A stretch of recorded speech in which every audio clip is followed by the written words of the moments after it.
Diamond, comme d'habitude, comme à la maison, c'est jamais assez long. Qu'est-ce que je viens de dire là? C'est une connotation vachement sexuelle. Street Diamond, 19h, 22h sur Radio RGB avec Mac Parot et la team Street Diamond. Je demande plus de temps parce que les débats sont toujours bons. Told her bent over, hit that shit doggy. Called her a cab, then I told that bitch to call me. Danny Brown, bitch. Tell me what you need. I got some Adderall and fire ass weed. And they try to tell me I get too. Yo yo yo yo yo yo yo. L'émission s'appelle Street Diamond, c'est tous les samedis de 19h à 22h sur Radio RGB. On est là, on est bien présent malgré les intempéries, malgré le bordel des transports, malgré je ne sais quoi encore. On a lutté, mais on est bien vivant. On est le samedi 15 décembre à ma montre. Et on a un invité fort intéressant qui est dans le building, qui s'appelle Ron Bryce, le rappeur, qui vient de sortir son projet Blacklist. Yo. Donc restez bien connectés parce qu'on a plein de choses à dire avec Ron Bryce. Déjà Ron Bryce, je te remercie d'être venu sur Street Diamond, ça fait vachement plaisir. Oui, ça me fait plaisir. Je te remercie aussi. Merci pour l'invitation. C'est toujours un plaisir d'arriver. Ça fait longtemps que je veux que Ron Bryce vienne dans ce building. Ouais, ça fait longtemps qu'on se croise dans les concerts, dans les couloirs. Grave. Ouais, je devais arriver ici, tu vois. Grave, c'était obligatoire. Il y a bien sûr la team Street Diamond, donc on est en équipe réduite aujourd'hui. Il y a Sharon Omankoy. Oui, bonsoir. Comment vas-tu, Sharon? Ça va bien, merci, et toi? Écoute, moi ça va, tranquille, je suis en train de régler les caméras en même temps, donc les gens qui voient la caméra bouger, vous inquiétez pas, c'est normal, c'est Mac Pro qui est en train de gérer, de faire des trucs, mais on est là. Et bien sûr, avec nous, elle est là, il y a Cindy. Cindy, comment vas-tu? Cindy, on t'entend pas, mais le cœur y est, voilà. On t'entendra une prochaine fois. De toute façon, tout à l'heure, tu viendras avec nous parce que, justement, Sharon, tout à l'heure, dans la rubrique S'Express Yourself, on va parler de quoi?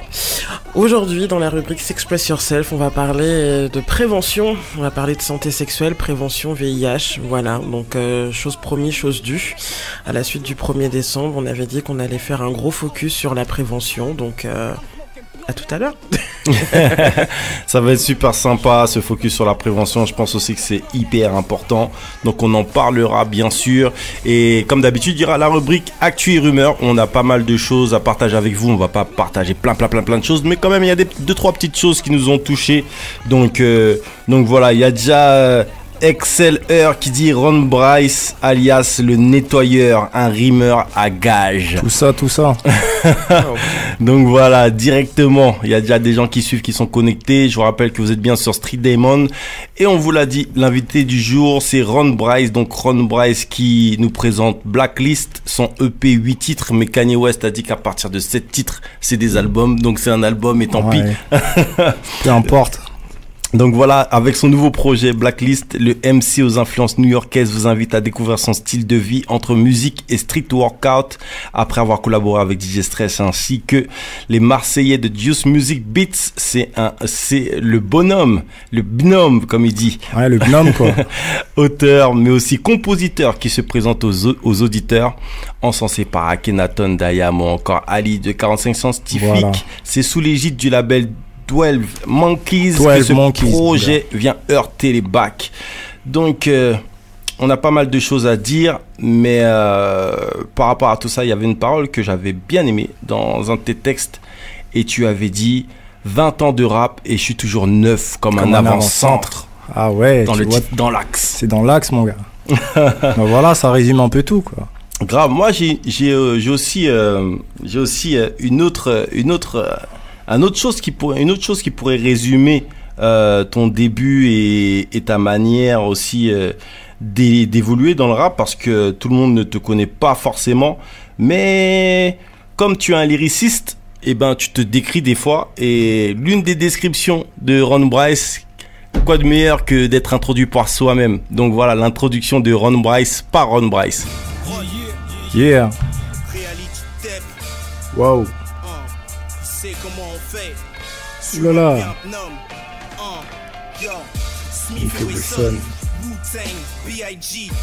Ouais. Prodigy.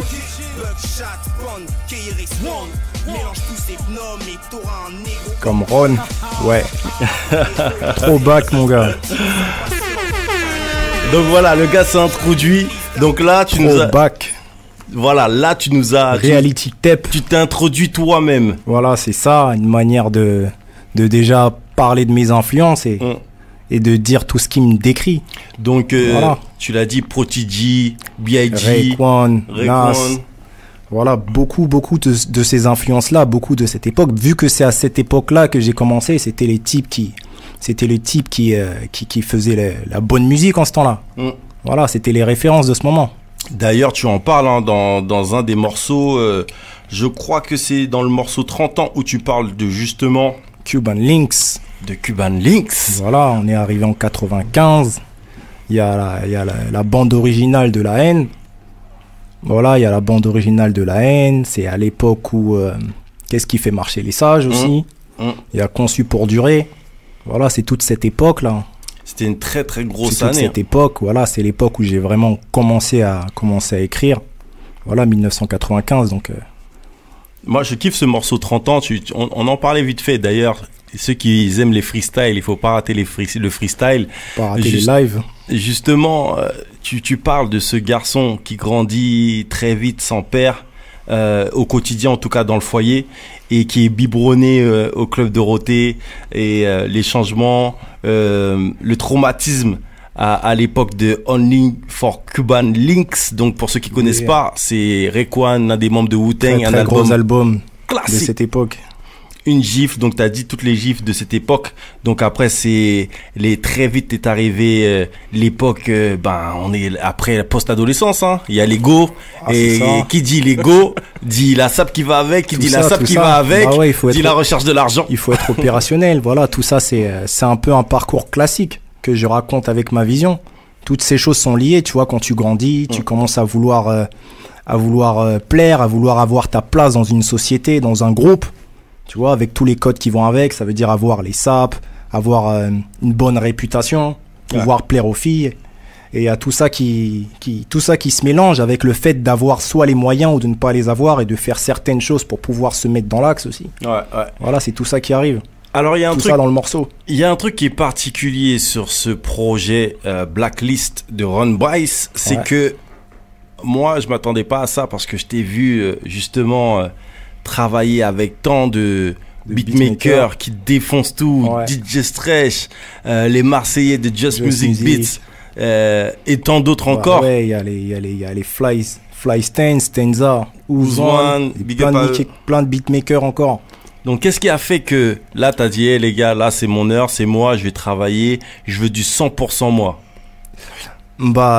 C'est qu'il y a une période où je sortais moins de morceaux. Je sortais moins de morceaux à une période, ça fait il y a 2 ans comme ça. Et entre-temps, il y a un truc, c'est qu'à la base, moi j'ai toujours tapé un peu des instrus. Quand j'étais au lycée, j'avais une MPC, je faisais toujours un petit peu de sample, un petit peu de beat de temps en temps. Mais après, comme je travaillais avec Stretch en cette période, lui il m'envoyait des grosses prods, donc du coup je rappais pas sur les trucs que je faisais. Mais ça a toujours été en projet de le faire. Et donc là, il a fallu une période où j'avais moins de sorties, où j'avais plus de place dans mon emploi du temps pour pouvoir vraiment peaufiner mon truc, pour pouvoir vraiment travailler le beatmaking. Et donc en faisant écouter des prods à gauche à droite, commençant à enregistrer des maquettes dessus. Parce qu'il faut savoir qu'il je pense qu'il y a un titre que j'ai enregistré il y a 2 ans. J'ai fait une première maquette il y a 2 ans d'un des titres qui est dans le EP. C'était juste une première maquette sur mes prods. C'était la première. Et j'ai eu de bons retours par rapport à ça. Et c'est sur ça que j'ai vraiment commencé à me dire, là, je vais faire un projet où je vais enregistrer uniquement sur mes prods. C'est tout récent en fait, Donc, et là aussi, quand tu pars du principe que tu vas faire un projet uniquement sur tes prods, j'imagine aussi que tu te dis, voilà, le fait, c'est quand même prendre un risque. Quelque part. Mais il y a d'autres mecs aussi dans le rap français qui font des prods étonnantes et tout, et qu'on a reçu ici.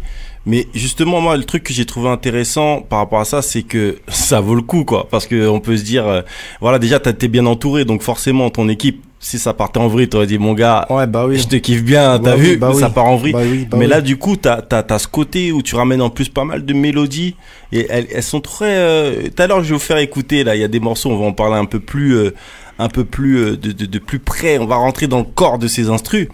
Et mais moi je trouve que ouais le taf est bien fait sur ce projet et justement quand Ron Bryce a taffé justement par rapport à la reality tape, il y a ce morceau qui est arrivé directement dans les bacs qui même me suivent ouais. qui a frappé les bacs du très très lourd. Donc là ça annonçait directement la couleur. Prod de Stretch. Mal de crâne DJ Stretch, big up.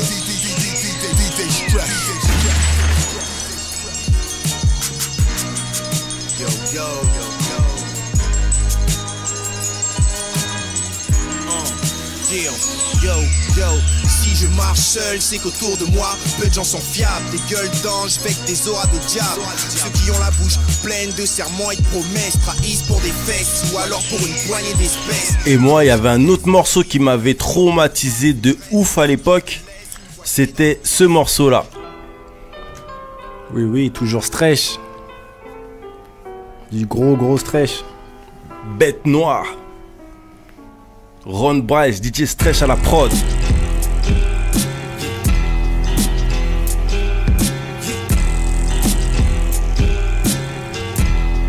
Hey yo, ni soleil pas l'aurore. Couche tard, passe les journées dehors. Vécu terre à terre parmi ceux qu'on accuse à tort. Principal acteur lorsque s'embrasse le secteur. Dans le collimateur de la droite et ses électeurs. le gars est chaud. Donc avec DJ Stretch, il y avait vraiment une fucking alchimie. Ah oui, bah oui, parce que on avait vraiment les mêmes influences. Ça veut dire que quand il m'envoyait une prod, il savait exactement ce que je voulais. Okay. Il savait exactement ce que je voulais, donc c'était très facile de travailler avec lui. Et ça se passait comment? Il te balançait des instrus comme ça et c'était bon et tu kickais, tu choisis et basta ou... Ouais, c'était comme ça. C'est qu'au départ, moi à l'époque, je vendais des mixtapes, je vendais des saps, tout ça à Châtelet. Lui, il travaillait dans la boutique T-Max, il était DJ à T-Max. Et le truc, c'est que il était DJ de Youssoupha à cette époque-là. Ouais. Et que moi, à l'époque, je tournais avec un frérot, Poison. T'as vu Yes. En fait, le milieu, il est petit. Ça fait que Poison, c'était le gars du Youssoupha, etc. On se retrouvait sur les mêmes dates, sur les mêmes concerts. Et que là, Stretch a commencé à me faire écouter des prods. Ça fait... voilà, on était début des années 2000 comme ça. Et directement, les prods qui me faisaient écouter, c'était vraiment les trucs c'était vraiment mes influences du moment. Donc voilà, après, il a commencé à m'envoyer des prods. J'ai commencé à écrire dessus directement. Ça veut dire que le morceau qu'on écoute là, je l'ai écrit en 2006-2007. 2006-2007, j'ai fait Bête Noire. J'ai écrit ce texte-là. Ouais. Et par là, on a enregistré plein de titres. Donc c'était vraiment facile de travailler avec lui. On avait les mêmes influences. Et bah d'ailleurs, c'est un peu, j'ai un peu des skills de ces types-là, des gens avec qui j'ai travaillé. Voilà, parce que quand je commence à faire des beats, il y a mes influences, que ce soit Avoc, High-Tech, Alchimiste, tout ça. Mais après, il y a l'influence des gens avec qui je bosse. Tu vois, leur structure de sampling, leur manière les kits de batterie qu'ils utilisent. Ouais. Parce qu'à un moment donné, je fais mes beats comment ? Je fais mes beats avec les pistes séparées que j'ai. Les pistes séparées de mes sons. Donc dedans, il y a les kits de batterie, je récupère directement ces kits et je fais mes sons avec. Ça veut dire que voilà, j'avais les kits de Stretch, les kits de comment ça s'appelle ? Stanza. Voilà, j'avais tous ces kits là. Ça veut dire que quand mes batteries sonnent, c'est directement ces kits de ces types là. Okay. Donc voilà, ça a été une bonne chose de travailler avec ces gens là. J'avais une bonne base, j'avais un bon background pour pouvoir me lancer dans mon propre truc. C'est intéressant ce que tu dis parce qu'on sait qu'aussi au niveau du beatmaking, et ben sur internet on peut retrouver à l'époque qui avait beaucoup de succès. Il y avait les kits de drums de Timbaland, kits de drums de Neptunes, tout ça tournait grave à l'époque. Ouais, Lex Luger, etc. Ok. Donc lourd. Et je trouve que c'est intéressant de bosser avec des trucs qu'on aime quoi. On a déjà posé, on a déjà utilisé, on a déjà validé. Donc c'est tout à fait logique de continuer avec les trucs qu'on kiffe. Par rapport à ça, et quand tu dis ça, ça me fait me dire aussi que, mais toi avec Poison, finalement au niveau du rap, vous avez rien à voir. Vous n'avez pas tant de choses en commun. En fait, on avait les mêmes influences, mais après on n'avait pas la même manière peut-être de retranscrire la chose artistiquement, tu vois, de par sa personnalité, de par ma personnalité. Tu vois, c'est ça le truc. Après, le point commun, c'est qu'on est potes déjà au départ. Ouais. Donc voilà, on se retrouve ensemble pour faire des dates ou pour faire des radios, etc. Mais sinon, sur nos projets initiaux, bon, il n'y a pas de point en commun, en fait. Il y a ce morceau où tu dis « Il décide du rock au rap, choisissant des têtes d'affiche. Ceux qui prospéraient ont tout perdu. » C'est un truc que tu dis aussi dans le son. Le morceau s'appelle Les coulisses. On est encore sur la reality tape. Hein. Ah mon gars, t'es sur Street Diamond, moi je trouve. Ah, j'avais même 20 ans ça quand j'écrivais ça, mon gars. Donc Soul Children à l'époque. Ah, big up Soul Children. Voilà. Si tu veux tenir tête, n'espère pas en vivre. Trim ou assieds-toi sur tes maquettes. Entêté, je joue carte sur table, annonce la couleur. Et justement, bah du coup, comment toi aujourd'hui, parce que t'avais là, on écoute un texte où t'étais jeune, t'avais la dalle et tu voyais comment ça se passait un peu dans ce game entre guillemets. Ouais. Et du coup, maintenant t'as avancé parce que peut-être qu'à un moment t'as voulu plus ou moins jouer le jeu, un petit peu, voir comment ça se passait. Et maintenant... Ouais, mais c'est normal, c'est pour tous les artistes, c'est la même chose. Après, il y a un moment donné où tu dois prendre une décision sur là où tu veux être, comment tu veux amener ton produit, comment tu veux amener ta musique. Est-ce que ça correspond à ta personnalité, hein, parce qu'il y a ce que les gens veulent de toi et toi, ce que tu veux vraiment faire. Et il faut savoir faire la distinction entre les deux. Ouais. Il faut savoir trouver sa place entre les deux. Donc, au bout d'un moment, comme tout le monde, tu essayes un petit peu. Je vais dire un petit peu parce que moi, j'ai jamais été du genre à essayer beaucoup. Je suis toujours têtu. Moi, je fais pas les trucs que j'aime pas. Pour moi, c'est simple. Après, il y a des gens, pour eux, ça va dans leur optique ça va dans leur optique pour pouvoir gagner une autre place, pour pouvoir avoir plus de visibilité. Ça veut dire que pour eux, c'est normal pour eux de le faire. Pour eux, ils vont se dire que oui, je dois faire une musique comme ça, je dois inviter telle et telle personne. Pour eux, c'est dans leur optique. Pour eux, ça va avec ce qu'ils ont envie de faire et là où ils ont envie d'être. Mais moi, c'est pas où j'ai envie d'être. Donc, je fais les choix qui me correspondent. Finalement. Donc, c'est pour ça, j'ai jamais vraiment essayé de mettre les pieds genre dans ce jeu, tu vois, dans ce jeu avec tous les codes, de faire les choses qui me correspondent pas en fait. Bah finalement, justement, est-ce que c'est pas de là que vient un peu ton concept reality rap? Le concept reality rap, oui, voilà, ça vient de ça. J'avais fait un morceau sur ça où voilà, je parlais de mes influences, je parlais de ma direction artistique aussi, de là où je voulais ramener mon rap, la manière dont je voulais le ramener.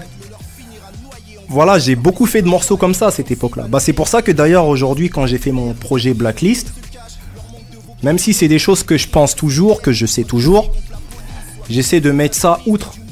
De garder genre peut-être quelques lignes où je parle de cette industrie, où je parle de la musique. Quelques lignes en fait.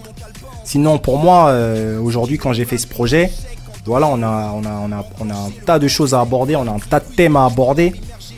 Et il faut surtout pas paraître pour quelqu'un quelqu'un d'aigri, quelqu'un qui est remonté envers l'industrie, quelqu'un qui est remonté envers le jeu. Même s'il y a des trucs qui me déplaisent, il y a aussi beaucoup de choses qui me plaisent et il faut surtout pas focaliser là-dessus aussi. Ouais, parce que quand tu fais du rap, quand tu écris des chansons, il y a plein de thèmes à aborder. Donc c'est vrai qu'à cette époque-là, je parlais beaucoup de ces choses-là. Tu vois, oui, de l'industrie du disque, des rappeurs qui font ceci, cela, des collaborations qu'ils font pour des objectifs que je trouvais pas très glorieux. J'abordais beaucoup ce genre de thèmes-là. Mais aujourd'hui, ma façon de faire la musique, c'est directement de parler des choses. Même si toutes ces choses-là, je les sais, ces choses du rap, je les sais, il faut directement parler des choses. Voilà, des thèmes sur... voilà, là, j'ai perdu un proche. Naturellement, tu fais une chanson dessus. C'est un truc, ça sort du cœur, c'est facile à écrire et ça touche plein de personnes. Plein de personnes peuvent se reconnaître sur ces morceaux-là. Le morceau comme Moitié vide, je parle des relations amoureuses. Tout le monde est concerné. Ah, carrément. Tout le monde est concerné. Donc, et en plus, c'est plus facile à écrire et les gens ont plus de facilité à se retrouver sur ce genre de propos-là. Donc, c'est pour ça, après, sur ce projet Blacklist, j'ai voulu aller dans cette direction. Je trouvais que c'était mieux de mettre mon talent d'écriture, mon flow, ma diction au service de ces thèmes-là. c'était plus, j'allais plus bénéficier en fait si je le faisais de cette manière-là, plutôt que de citer ces choses-là comme les coulisses. Mais justement, qu'est-ce qui fait qu'il y a un changement? C'est juste, voilà, t'as grandi parce que je sais que dans un morceau, tu parles de la manière, dans un des morceaux dans un des morceaux, tu dis, alors je sais plus c'est quoi le lyrics exactement, mais en gros, tu dis que tu as mis, tu apprends et en gros, tu mets ta gamberge dans tes lyrics, quoi. Donc, qu'est-ce qui t'a fait évoluer à ça? Parce que tu parlais du rap game, etc. Et puis, mine de rien, quand les Akhenaton et tout, ils t'écoutent, quand les Ali te découvrent, c'est pas le Ron Bryce d'aujourd'hui qui découvre. Donc, c'est-à-dire que dans tes lyrics d'avant, il y avait déjà des choses. T'étais pas focus que sur le rap game. Là, je parle du rap game. On parle de reality rap. Reality rap aussi, c'est la réalité du cœur, tu vois. C'est-à-dire qu'on rappe ce qu'on vit. Tu vois ce que je veux dire? Oui. C'est une réalité aussi. Bah après aussi, je pense que c'est que les gens se reconnaissent beaucoup, que ces gens-là se sont beaucoup reconnus dans les codes, dans la manière de faire. Parce que c'était une manière... On sait qu'Akhenaton, c'est un New-Yorkais. Ouais, voilà, c'est un New-Yorkais, c'est un gros bousillé de toutes les nouveautés, tu vois. Grave. Il est toujours au courant de tout ce qui sort. Bah, je pense qu'ils ont plus été touchés par... enfin, pas plus. Beaucoup été touchés par la manière dont je le faisais. Ils se sont sentis concernés. Ils se sont dit, ah oui... voilà, il y a quelqu'un d'une autre génération qui le fait de cette manière, ce qui se fait très rare en France. Parce que même si en France, il y a des gens qui ont cet état d'esprit-là, il y a une sorte de pression, entre guillemets. De pression de se dire que, tu vois, ce truc-là, c'est pas le truc qui est le plus écouté. Ouais, carrément. C'est pas le truc qui est le plus écouté. Donc, si tu t'engages par là, tu peux mettre une croix sur tes envies d'être populaire ou d'avoir certains chiffres. Bah oui, parce qu'il y a de ta musique, quoi. Tu peux prendre de l'argent avec ta musique. Ça dépend de comment est ta configuration. Mais sinon, si tu te compares à d'autres artistes, à un moment donné, il faut comprendre, il faut savoir où ta musique elle peut aller. C'est ça que je veux dire. À un moment donné, il faut savoir où elle peut aller. Moi, j'ai compris ça, où elle pouvait aller. J'ai compris ça, donc du coup, je suis plus à être aigri ou à chercher de prendre une certaine place. Parce que je sais que ce que je fais, ça peut pas être écouté par tout le monde, tu vois. Il faut être d'abord, il faut être déjà franc, il faut déjà être, comment dire, il faut déjà savoir ces choses-là en fait. Il faut savoir là où tu t'engages, il faut savoir dans quoi tu t'engages. Moi, je sais que ce genre de musique-là, c'est un truc particulier. Pour moi, c'était une musique normale, tu vois. C'est ma manière de le faire, c'est le rap comme je le conçois. Mais il s'avère que dans cette industrie musicale, quand tu sors de ta bulle, tu t'aperçois qu'en fait, c'est ton truc, il est particulier. Il est particulier, il est particulier pour les gens. Mais comme c'est une majorité des gens qui le disent, bah c'est comme si c'était un peu particulier en fait. Maintenant, pour moi, ça ne l'est pas, mais... Après, il faut être aussi honnête envers soi-même pour accepter ça. Dans le sens où... oui, bah voilà. Tu sais... quand tu finis par comprendre ça, déjà, t'évolues beaucoup. C'est un grand pas. Je vous rappelle que vous êtes bien sur Street Diamond, 19h, 22h sur Radio RGB. On est avec le rappeur Ron Bryce et la team Street Diamond. Et on parle bien sûr de son nouveau projet Blacklist. Et il y a pas mal de choses à dire là-dessus. Ron, c'est juste le début, hein. Là c'était l'apéritif. Okay. Mais il s'est passé plein de choses là ces temps-ci. Déjà hier, c'est hier même qu'il y avait le showcase. Le hier showcase, ou avant-hier, c'était jeudi le showcase. C'était jeudi, showcase à Isakin si je ne m'abuse. Voilà, pour donc la release, pour la sortie du projet. Le shop de Grand Caf. Donc avec DJ Stretch au platine. Ah oui. On change pas une équipe qui gagne. Le convoquer.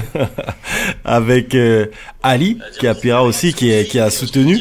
Ouais. Donc Ali qui était présent, qui appuiera, et il y avait aussi Generaldo qui était là de 45 scientifiques. Oui, c'est l'équipe, hein, c'est les frères, les gars ils viennent. Donc comment c'est passé? Parce que du coup pour moi c'était vraiment un très grand rendez-vous, ce showcase, moi-même et tout. Quand j'ai regardé ma montre, j'ai appelé Ouzouane, j'ai fait Ouzouane, je suis blessé, je suis trop loin. T'as raté, hein. Non mais franchement c'était un bon moment, c'était un bon moment. Voilà, on a organisé ça, on voulait faire un petit événement pour la sortie. Et c'était aussi pour les 1 an du label aussi, on voulait faire un truc, donc une pierre deux coups. Il y a la première sortie du solo qui arrive. Voilà, on s'est réunis, on a invité des gens qu'on apprécie. Et on a pu faire ça s'est bien déroulé, super bien déroulé. Donc déjà, je trouve que c'est...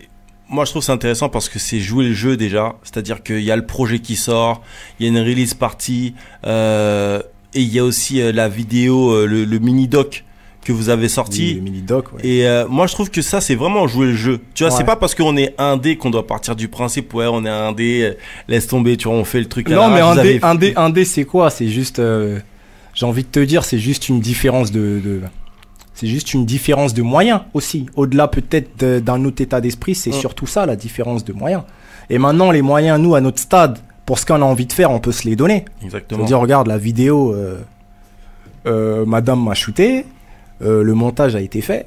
Lourd. Je dis pas que j'ai fait le montage, je l'ai pas dit, mais c'est comme ça que ça s'est passé. Madame me shoot, moi je fais le montage, et on Lourd. essaie de faire les trucs bien, tu vois. Lourd. Donc c'est comme ça, c'est pas parce qu'on est un dé que on va pas se donner les moyens de faire des grandes choses. Ok. Donc, un big up à madame, n'est-ce pas, hein? On n'en dévoilera pas plus, mais franchement, lourd, parce que quand j'ai regardé le docu, je trouve qu'on comprend un peu plus ton univers. Bon, ceux qui Ouais. ne le suivaient pas déjà, n'est-ce pas? Et je trouve ça vachement intéressant. Et après la release party, donc moi, un big up à 12 Monkeys. Et justement, 12. qu'est-ce que 12, ouais, c'est 12, on dit 12 Monkeys ou 12 Monkeys? Ah, tu dis comme tu veux, mais Eh ben, est-ce que tu peux nous parler justement de ce label? le label 12 Monkeys. Bon, déjà, c'est des gens qui se connaissent déjà au départ. Voilà, il y a Stenza. Stenza qui connaît Stretch. Stenza, son frère, c'est Ouz. Stenza qui a fait de la musique avec D-Way. Moi, j'ai fait de la musique avec rappeur Cham. Cham qui a fait de la musique avec Stenza. En fait, c'est que des gens qui se connaissent. Et on s'est dit, bon, vu qu'on se connaît, qu'on a à peu près la même direction artistique, parce qu'on a tous nos influences, des influences différentes. Ouais. Mais on s'est dit, bon, tu vois, on n'avait pas forcément de structure ou des petites structures. On s'est dit, bon, c'est bien de réunir des petites structures pour en faire une un peu plus grosse, où on peut se donner plus de moyens, une meilleure configuration, où on va dans une direction, où on peut se soutenir mutuellement pour des projets. Et c'est toujours un plus, ça. J'ai vu qu'il y avait quand même une différence, en fait, de travailler avec ce genre de configuration, plutôt que d'être dans son coin avec sa petite configuration, avec sa petite team. Quand on rassemble les esprits, on arrive à faire de grandes choses. Quand on rassemble les forces, on arrive à faire de grandes choses. Moi, je trouve que c'est intéressant parce que sachant que même au niveau des moyens, des fois, tu as quand même une ou deux personnes qui peuvent aider sur tel ou tel truc, même pour après, ne serait-ce que faire tourner à ses contacts, etc., tu vois, de manière automatique. Et je trouve que c'est là que c'est intéressant, en fait. Donc, un big up à vous, les gars, parce que je trouve ça lourd. Encore une fois, un big up sur la vidéo. Et justement, par rapport à la vidéo, on voit ton amour pour le street workout. Ouais. Le rap et le sport, même combat. J'essaie de faire un lien entre les deux. Enfin, c'est pas que j'essaye, c'est que je vois finalement un lien entre les deux. Et finalement, avec le sport et plein de choses, je fais un lien avec le sport et plein de choses, toutes les choses de la vie. En fait, le fait de, par exemple, vouloir faire des projets, en fait, au début, je ne faisais que du sport dans une vision sportive, de performance, etc. Et en fait, j'ai vu que tu pouvais la transposer à plein de choses de la vie. Tu pouvais la transposer à plein de choses. Juste le fait d'avoir l'état d'esprit de se motiver, ou genre de battre la procrastination, c'est ça? Ouais. C'est ça le mot exact parce que j'ai du mal à le dire. C'est ça. Voilà, quand tu t'entraînes, tu peux ramener cet état d'esprit-là dans ta vie de tous les jours. Ça veut dire que quand tu as un projet à faire, tu te dis, bon, je vais me forcer à le faire. C'est comme la dernière série, c'est comme la répétition en plus. Tu peux transposer ça dans ta vie. Carrément. Et c'est pour ça qu'en fait, le sport, c'est pas seulement un parallèle avec le rap, c'est un parallèle avec la vie, en fait. Parce que déjà, au départ, ça te permet de mieux te sentir. Ça permet de moins sentir la fatigue. À un moment, je dis, ouais, c'est une chose comme ta colonne vertébrale. Bah oui, parce que quand tu fais du sport, tu es en bonne santé. Quand tu es en bonne santé, tu peux faire plein de choses. Tu peux faire plein de choses quand tu te sens mieux, quand tu te sens moins fatigué. Tu peux faire plein de choses. Et même mentalement, ça te ramène une force mentale. Donc, c'est pas seulement à le transposer avec le rap. Mais c'est vrai que oui, il y a des liens aussi avec le rap aussi. Yeah, bien sûr. Surtout quand quand on voit ton éthique sportive, finalement, l'éthique sportive et l'éthique musicale, l'éthique rapologique, elle est au même niveau. Oui, voilà. Donc, c'est par ça qu'on peut faire un lien finalement entre les deux. Même si on peut le lier à plein de choses, on le lie entre les deux finalement. Alors, il y a ce titre, et c'est le titre du projet, tout simplement, Blacklist, qui est liste noire en français. Liste noire. Donc, justement, on voit tous ces personnages sur la pochette du projet. Ouais. Donc, on voit Elie Domota, on voit Karim Benzema, on voit Coluche, on voit pas mal de gens en fait. Hein. On aurait pu en voir plus même en plus. On voit pas mal de gens. Et on voit Malcolm X, on voit, je crois, Cantona, Thomas Sankara, on voit le footballeur américain qui met son genou à terre, j'ai oublié, Colin Kaepernick. On aurait pu en voir plus encore. Qu'est-ce qui a fait que tu as voulu partir sur cette thématique pour le nom du projet et faire cette pochette? Au départ, c'était déjà dans la genèse artistique, je voulais pas une pochette où on me voit dessus. Okay. Où on me voit dessus. Avant de bien évoluer sur mon projet, je voulais pas ce style de pochette. Donc au fur et à mesure, j'ai fait les morceaux. Et arrivé le morceau Liste Noire, Blacklist, j'ai fait un parallèle avec tous ces personnages. Tous les personnages de la cover, ils ont finalement quelque chose en commun. Et ça dégage quelque chose de fort. Ils ont tous mené un combat. Qui a été difficile. On leur a mis des bâtons dans les roues. Finalement, tous ces personnages, ils ont un lien. Même si on peut ne pas soutenir l'idéologie de chacun, ou on peut ne pas aimer chacun des personnages qui figurent sur la pochette. Mais finalement, quand tu les associes tous, il y a seulement une seule idée qui s'en dégage. C'est ça, c'est Blacklist, liste noire, c'est de ramener ses idées, de pouvoir se battre pour ses idées. C'est ça qui s'en dégage en fait. Okay. Parce que c'est ça le point commun qu'il y a entre tous ces artistes, finalement. Moi j'ai une question. Vas-y, Sharon. Et du coup, avec cet album, est-ce que toi t'as le sentiment de mener un combat? Oui. Déjà un combat dans la forme. Un combat dans la forme parce que partout, enfin, dans plein d'endroits, avec plein de gens à qui j'ai fait écouter ma musique, on m'a fait comprendre que mon truc, c'était un truc différent. C'était un truc minoritaire, que c'était pas le truc qui pouvait être distribué à grand public, etc. En fait, en gros, mon combat, c'est ça. C'est ça le lien entre les deux, c'est qu'en fait, moi, j'assume ma musique et je veux la défendre déjà dans sa forme, déjà dans la forme. Et puis après, sur le fond, il y a la manière dont j'aborde les thèmes. Par rapport aux gens, comment ils abordent et aux thèmes qu'ils abordent dans leurs chansons. Tu vois, parce qu'il y a un truc aussi qu'on dit souvent dans le rap. C'est cette histoire de second degré, cette histoire de divertissement, etc. Ouais. Tu vois, c'est un truc que je conçois, que j'accepte. Tu vois, il en faut pour tout le monde. Des fois, t'écoutes de la musique aussi pour te divertir. T'as pas forcément envie d'écouter des choses sérieuses. Mais en même temps, il faut aussi qu'on prenne au sérieux les gens qui font autre chose, qui veulent dire des choses sérieuses. Et il y a un problème avec ça, c'est qu'on on a tendance à vouloir mettre ce style de musique, ce style de discours de côté. De dire que oui, voilà, c'est seulement fait pour s'amuser, c'est seulement fait pour se distraire. C'est pas fait pour se distraire. Tu vois, pour tout le monde, il y en a qui écrivent à un moment où il leur arrive des choses, qui font de la musique à un moment où il leur arrive des choses, donc ils mettent le doigt sur des choses importantes. C'est du premier degré. Tu vois, c'est aussi légitime que... Bien sûr. On va dire c'est aussi légitime, parce que je vais pas dire que c'est plus légitime. C'est aussi légitime que quelqu'un qui fait de la musique pour ambiancer le monde. Mais ça va pas être moins légitime parce que c'est un truc qui se vend moins ou que c'est pas le truc que les gens veulent écouter. Faut pas que ça soit moins légitime.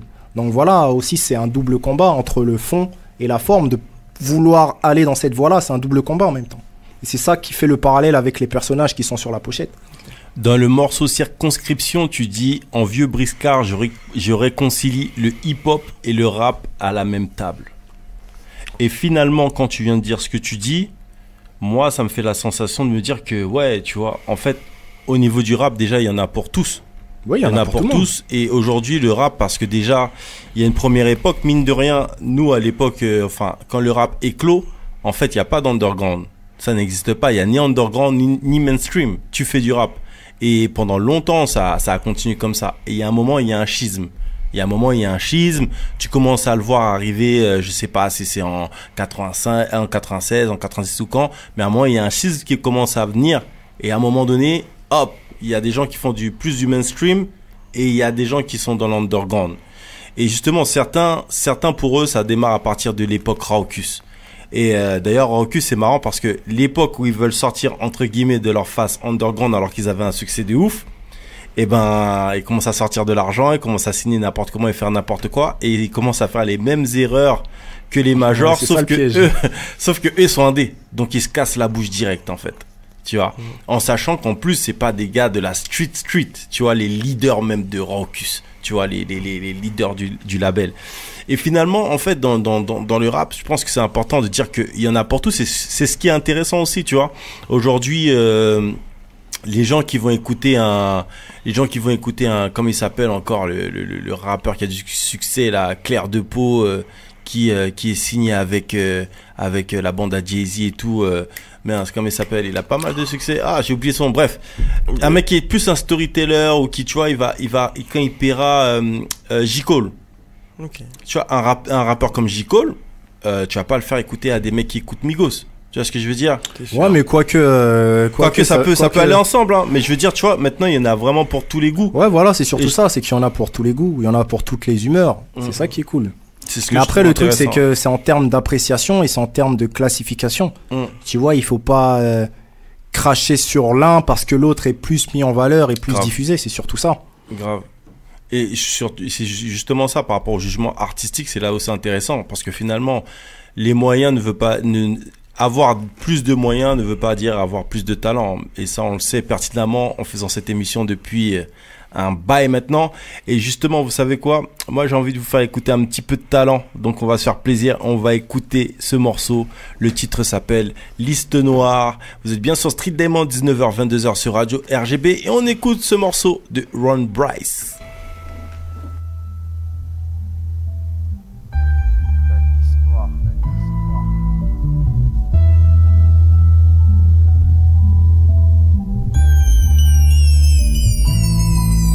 Yo, hiérarchie entre les hommes, de la casse-toto de mélanine. Aujourd'hui c'est la fin qui m'anime, et dans ce monde je vais laisser l'empreinte de mes canines. Vivre un jour debout, passant à ramper. J'ai promis que le globe restera entier. Ceux qui me détestent retourneront leur veste une fois que les sommes commenceront à rentrer. Beaucoup trop de projets morts avant d'éclore. Plutôt me distinguer que me fondre dans le décor. Le lever, la voisine, les comètes, mais t'as du mal à le reconnaître, un peu comme des torts. Pire, nos mères ont frotté les parcs et nos sorts en parenthèses et bâclés. Ils pensent encore que les votes sauveront la France, comme quand les alliés débarquaient. Quel est l'avenir pour nos minots? Les aînés tombent un par un comme des dominos. Les quartiers s'affrontent, le peuple contre les chiens de l'État. Projectiles contre bouclier et la crimo. Encaisse les coups dans ce combat sans répit. Les visages affichent un air de dépit. Qui squattent ou qui raflent les meilleurs des prix. Mes pleurs et mes blagues susciteront le mépris.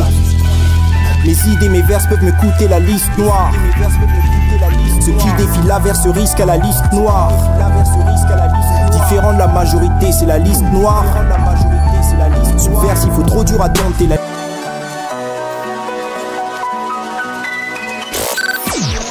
Street Diamond, 19h, 22h sur Radio RGB avec Mac Paro et la team Street Diamond. Vous êtes bien sur Street Diamond. Comment se finit cette prod très très très lourde? Oui, le sample original toujours. Franchement, propre, du bon taf, on sent l'inspi, on sent la bonne école et ça fait vraiment plaisir. Je vous rappelle que vous êtes bien sur Street Diamond, 19h, 22h sur Radio RGB. On est avec Ron Bryce et la team Street Diamond, Sharon, Omankoy dans le building, Cindy qui est dans le building et moi-même Mac Paro, et on parle de ce projet, donc de ce projet Blacklist de Ron Bryce qui est sorti récemment. Ron Bryce c'est un des MC que j'apprécie particulièrement et justement moi ça me fait plaisir de te voir toucher à toutes ces thématiques comme la thématique dont tu parlais, le couple dans le morceau à moitié vide. Ouais. Et justement j'ai même trouvé intéressant parce que ça c'est du Ron Bryce tout craché d'appeler ce morceau à moitié vide parce qu'il peut pas mettre, tu vois, il va pas te mettre un truc, il te met à moitié vide. Et pourquoi justement t'as choisi le titre, ce titre-là, à moitié vide? C'est bien parce que moitié vide, en fait, t'es vraiment entre les deux. T'es vraiment entre les deux, ça veut dire deux choses en même temps. Ça veut dire que t'es un peu vide et que, voilà, t'es pas complètement vide. Et en fait, c'est le parallèle avec le fait d'être avec une personne. Quand elle est là, t'es avec une personne, mais quand ça va pas, c'est comme si cette moitié n'existait plus. Tu vois, en fait, c'est dans ce parallèle-là que j'ai appelé le titre moitié vide. Ou bien quand t'es tout seul, et que tu as envie d'être avec quelqu'un, et donc l'autre moitié, elle est vide dans ce cas-là. Voilà, c'est ça le parallèle du titre en fait. Moi, ça me fait penser aussi au fait de marcher sur un fil, mais moi, je trouve que c'est un très beau morceau et on l'écoutera pas parce qu'il faut aller chercher le EP tout simplement, les gens. Donc vous allez chercher le EP, hein, faut pas faire les. Vous pouvez même le streamer, hein. Quand vous écoutez aussi, on gagne de l'argent aussi. Voilà, faut streamer encore, voilà. Et justement, moi, je trouve que au niveau du Ron Bryce nouveau, tu sais, il y a toujours ces morceaux qui nous ont touchés. Dans les albums de rap français, bien sûr, il y a le côté performance qui nous a touché des fois. Il y a plein de trucs, tu vois. La Clica, c'était beaucoup street, véridique, performance. Mais il y avait toujours des morceaux qui nous ont touchés, comme avec un bon Oxmo, L'Enfant Seul, tu vois. On se rend même pas compte que L'Enfant Seul, ça a dépassé le cadre des gens des quartiers. Hein. L'Enfant Seul, ça touche. Tu vas chercher un mec dans le fin fond d'une campagne. Voilà, c'est ce que je disais, c'est dans la thématique. Ça veut dire que par rapport au texte, par rapport au dire, les gens qui sont pas forcément concernés par la forme artistique, ils arrivent à être touchés par le truc. Et c'est ça qui est fort. C'est ça qui est fort. Moi, je trouve qu'il y a un autre truc qui est très fort aussi avec le Ron Bryce nouveau. Le Ron Bryce nouveau, mon gars. Le Ron Bryce nouveau, c'est le morceau Chrysanthème. Ouais. Là, je sais que c'est un morceau qui t'a touché, qui te touche forcément, et on l'a vécu, la perte de proches. Mais malgré tout, sous sa forme artistique, le Ron Bryce nouveau, la manière dont tu as géré ce morceau, j'ai trouvé ça superbe. Dans le fond et la forme, que ce soit l'instru, que ce soit le texte, le tout, c'est comment t'as géré. Quand tu as fait l'instru, tu savais que tu voulais partir directement là-dessus, ou l'instru t'est venu et après, comment ça s'est passé la construction de ce morceau? En fait, j'avais déjà écrit ces rimes suite à l'événement. Tu vois, en fait, quand j'ai écrit ces rimes, je sortais du funérarium quand j'ai écrit ces rimes. Bien. Voilà. Donc, après, vu que moi, je suis toujours en train de sampler, j'ai toujours des petites boucles à gauche, à droite. Et par rapport à cette mélodie, j'ai trouvé que ça collait très très bien. Donc après, je suis parti sur ça, en fait. Je suis parti sur ça, j'ai enregistré le titre. Et après, il y a Ouz qui a rajouté des petits trucs dessus. Ouais, il a rajouté quelques nappes. Il a rajouté quelques pianos dessus pour qu'il y ait un peu plus d'émotion dessus. Donc voilà, après... Mais après, tu parles d'un Ron Bryce nouveau, j'ai envie de te dire... si t'écoutes bien les titres que j'ai toujours fait, il y a toujours un moment donné où j'arrivais à parler des trucs que j'avais vraiment sur le cœur, où je rentrais dans une thématique qui pouvait toucher tout le monde aussi. C'est vrai qu'avant... j'aimais beaucoup faire d'ego trip. Enfin, j'aime toujours faire de l'ego trip, mais l'ego trip, tu peux pas toucher les gens avec ça. Tu vas toucher les gens par rapport à la forme, parce qu'ils vont se dire que oui, la musique, elle est bien, il rappe bien. Tu vois, la musique, ça me fait bouger.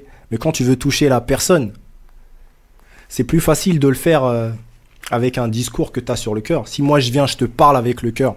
Si je viens, je te parle, je commence à faire beaucoup de figures de style dans mon phrasé, ceci, cela. Tu vas retenir que la forme. Si je viens, je te parle d'un truc que j'ai vécu, tu vas quand même être touché, un minimum. Parce que tu vas sentir que le type, voilà, ça sort des tripes. C'est plus avec le cœur qu'il a parlé qu'avec le cerveau, dans la forme qu'il a voulu donner. Donc voilà, c'est par rapport à ça que je dis pas tellement nouveau, en fait. J'ai plus centré en fait sur ça, sur le projet. J'ai plus centré sur ça. Finalement, là, ça veut dire qu'on dépasse même le cadre du reality rap, parce que là, on parle de cœur à cœur, là. Voilà, on parle de ça directement. Mais après, c'est normal en même temps. Tu sais, quand tu fais des projets, t'enregistres des maquettes, t'écoutes ce que tu fais, t'essaies de faire autre chose, t'essaies de pas faire ce que t'as déjà fait. Finalement, ça te ramène à là. Finalement, ça te ramène à Blacklist. C'est la suite logique, en fait. Ça veut dire qu'au bout d'un moment... je regarde un peu, j'écoute un peu ce qu'on dit de moi, j'écoute un peu les remarques, et j'essaie de voir ce que je pourrais améliorer, les domaines dans lesquels je pourrais m'améliorer, et puis on en arrive à là. Ça veut dire qu'après, suite au retour de Blacklist, j'irai sans doute quelque part. J'irai aussi explorer un autre terrain. J'essaierai de me dépasser aussi par rapport à ça. Parce que là, quand tu écoutes le projet Blacklist, tu dis que c'est un Ron Bryce nouveau. En fait... bah voilà, c'est par rapport à toutes les remarques, les petites remarques, ou par rapport à mon constat des morceaux que je faisais, je me suis dit, bon, c'est vrai que quand je fais un morceau comme ci, un morceau comme ça, les gens retiennent beaucoup ces morceaux-là. J'ai dit, bon, bah, je vais essayer de faire un morceau, un projet qui va dans cette direction. Et puis, vu que les samples que j'avais composés, les beats que j'avais composés, ils s'y prêtaient, voilà, c'est ce que ça a donné, en fait. Ça a donné un ensemble, un truc assez concentré, mais vraiment de morceau à morceau, j'essaie d'aborder un truc qui touche les personnes sur chaque morceau, en fait. Voilà ce que ça a donné. Moi, je trouve que c'est lourd et je pense qu'il faut vraiment l'écouter. Et vous savez quoi, je vais pas faire le crevard, mais on va s'écouter 30 secondes parce que je pense que c'est vraiment une expérience à vivre entièrement en prenant son temps. On va s'écouter 30 secondes du morceau Chrysanthème. 30 secondes parce que je pense que c'est un morceau qui déchire, c'est un morceau où on est tous concernés. Donc écoute bien ça, l'homme s'appelle Ron Bryce.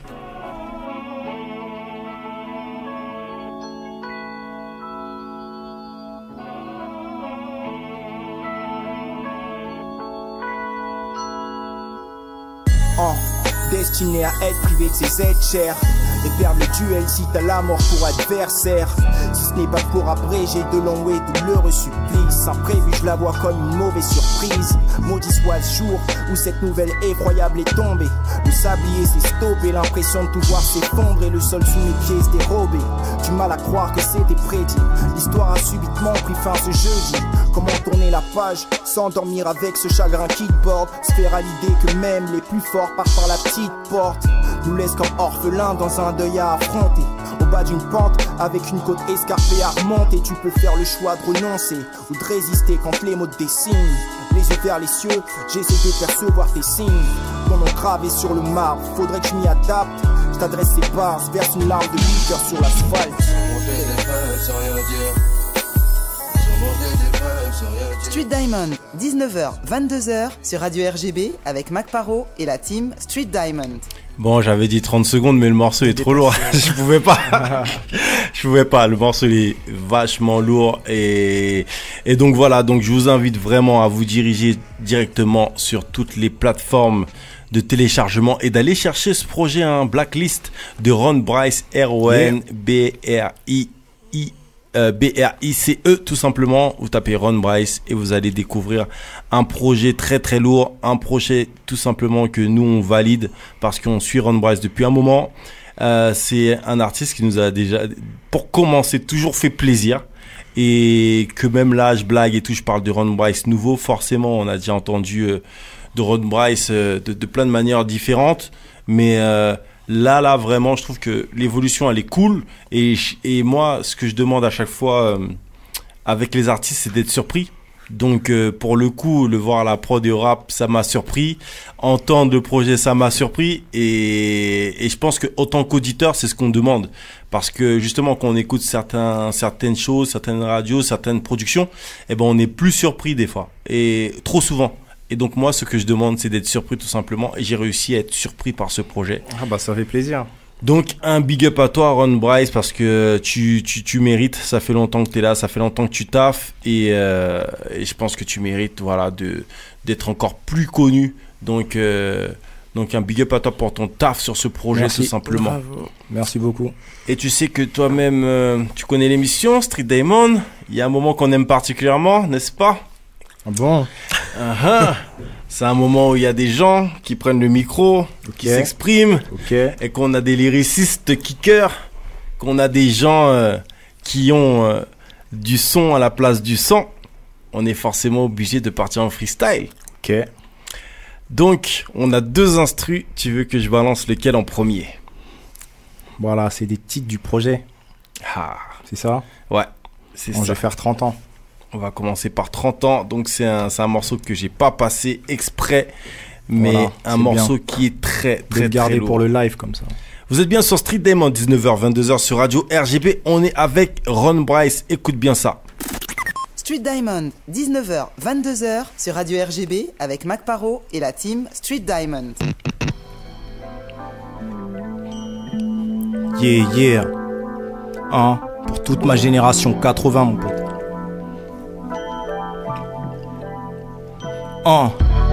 de parents venus droit du pays d'où fait Boigny. J'ai vu le jour à Paris, à 2 pas de la place d'Italie. Entre pleurs et cris, signe que la vie ne sera pas une partie. Je suis un peu l'enfant passeport, le dernier de la fratrie. Paris 11, où on crèche, où mes aînés fréquentent. Foyer rythmé par les allées venues des oncles et tantes. Puis le daron a mis les voiles. C'est le milieu des 80s. Ils ont tué Coluche et Daniel Balavoine. Maman faisait les jobs pour que les sables soient toujours propres dans la classe. Je connais l'histoire de l'eau qui remplace le lait dans la tasse en ce temps-là. Tout ce qui me préoccupe c'est le Sega, le club Dorothée, les Super Saiyan et les Saint Seiya. Découvert que chez moi était petit en allant chez d'autres gosses. Et que j'étais noir dans les yeux des parents de ces autres gosses. Éjecté de l'enfance quand se brisent toutes les utopies. Petit à petit ma vision change mais je parle pas de myopie. Voilà, ça c'est les années 80, 84, mon enfance. Après je déménage. La suite, c'est les années 90. Voilà, j'ai 10, 11 ans, un truc comme ça. 11e année, c'est le collège du coin. En avoir dans le crâne ou savoir j'ai du point. Apprendre tout ce qui ne s'apprend pas dans les bouquins. L'innocence laisse peu à peu place au vice. C'est 95, maintenant Cuban Link, c'est le movie de Kassovitz. Issu de milieux modestes, on s'estimait par les marques. Biaisé depuis le départ, hiérarchisé par le prix des Nike. J'étais pas des plus faibles ou de ceux toujours prêts à mordre, ni de me saper, mais celui qui rappait déjà avant la mode. Je commençais à m'intéresser au style, vouloir plaire aux filles, poussé par les faits de groupe, détrousser les plus dociles. Parce qu'elles aimaient moins les sages que les types à histoire. Rap et tease, daily, tu pouvais m'appeler le briscard. Je suis content d'être dans ce truc, pour mes proches je m'égare. La rue c'est pas la cour, prends les coups sans que personne sépare. Pas de grands projets à part rimer et vivre, faire du sport, j'en ai déjà fini avec l'école et livres. Voilà, j'arrive. 16, 17, 18 ans. On est déjà marre de l'école. Et j'ai quitté l'école comme ça, précipité. Mais bon, j'ai toujours de l'espoir, tu vois.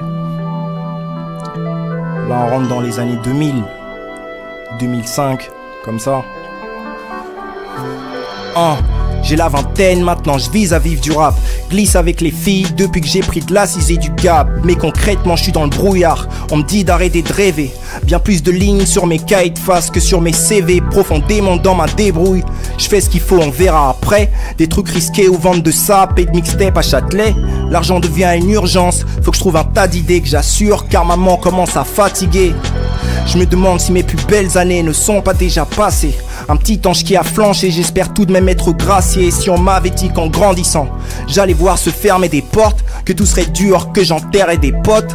Avançant petit comité, depuis que j'ai barré quelques frères faux, j'essaie de garder l'espoir et des options dans mon cerveau. Maintenant j'entretiens la forme et me cultive. J'ai atteint les 30 printemps, plus le temps pour le futile. Voilà maintenant. Quand on arrive à la trentaine, on fait le bilan. Et on réfléchit comment on pourrait agir pour la suite. 30 ans mon pote. Street Diamond. Mac. Ron Bryce dans le building.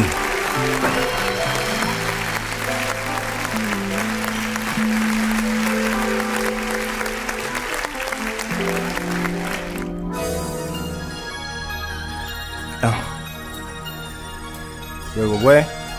Blacklist mon gars. Blacklist disponible sur toutes les plateformes de téléchargement. Ça arrive bientôt en physique. Le label c'est 12 Monkey Records mon pote. Je te l'avais dit mon pote.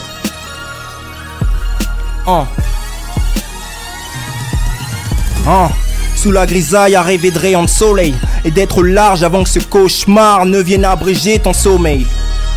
Se nourrit d'espoir mais le ventre reste creux. Qu'est-ce qu'on attend vraiment pour mettre le feu? Les types roulent des mécaniques devant les vieux. Les types écoulent des litres et font les pieux. Y'a ceux qui voient en grand et les autres qui ne demandent qu'à vivre décemment.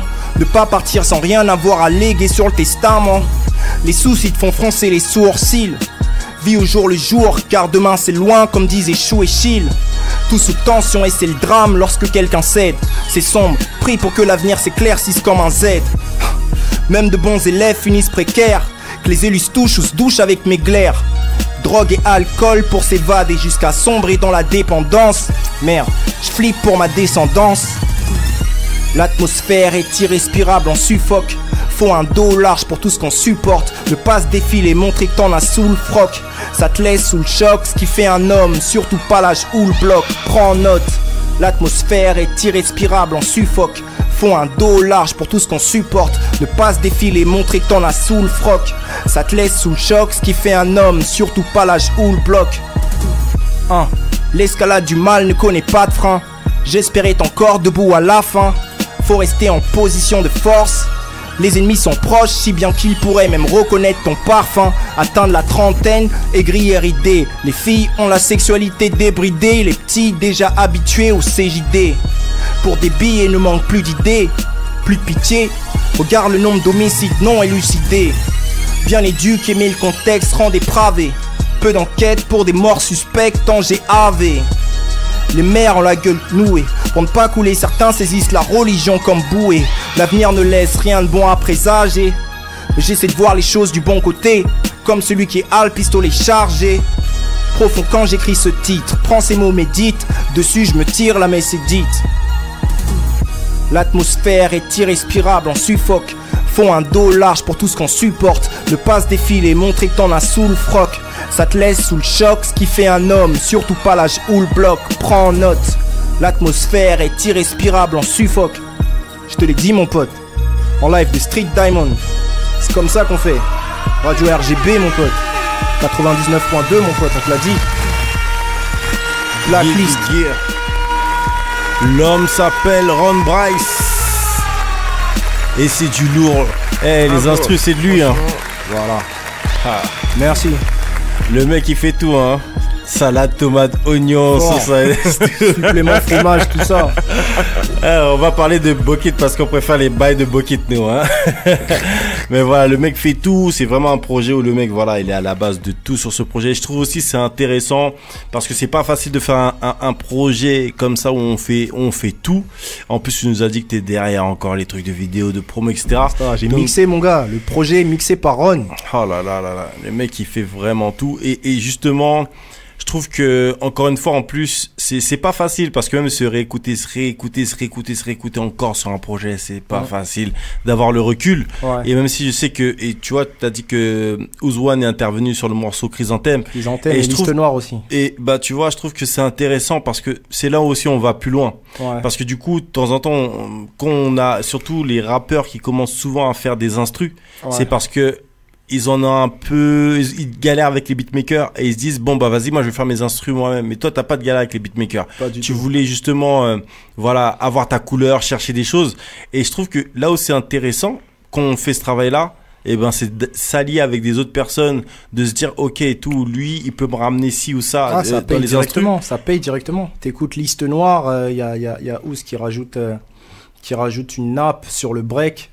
Il rajoute une basse. Il y a des éléments comme ça qu'il a placés qui donnent plus de relief.